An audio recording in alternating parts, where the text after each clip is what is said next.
يذكر أن رجلا من اليهود في الشام كان منزله إلى جنب بيت المال، فعرض عليه معاوية أن يشتريه منه، قال بع علي البيت من أجل أن يدخله مع بيت المال، فأبى اليهود، فأعطاه ثمنا أكثر من ثمنه فأبى.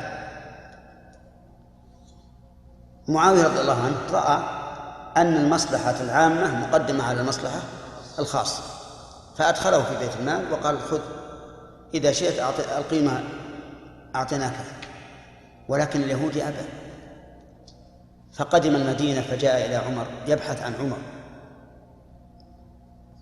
فقيل له تجده الآن في المسجد، فذهب إلى المسجد فوجد رجلا كأنه فقير،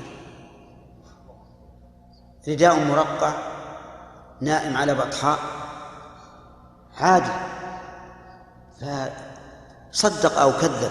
هل هذا الخليفة الذي يكون معاوية أميرا له، أميرا من أمرائه؟ وكان معاوية رضي الله عنه باعتبار أنه في الشام وأنهم يقدسون ملوكهم وأنهم يعظمونهم ويجعلهم القصور، قد اتخذ لنفسه مثل هذا، لا حبا في الدنيا ولكن إقامة للسلطة مقام السلطة الأولى حتى يهابها الناس. لأن معاوية لو فعل مثل ما فعل عمر في المدينة وهو في الشام لم يبالي الناس به، فجاء إلى عمر فقص عليه القصة، فيقال إنه أخذ عظما من الأرض وكتب فيه ليس كسرى بأعدل منا، ووضع خطا وفوقه خط آخر كالصليب، وقال اليهود اذهب أعطه معاوية. فلما جاء به إلى معاوية قطعا بينه وبين عمر إشارة، وهي ما يسمى في العرف الحاضر شفرة. لما رأى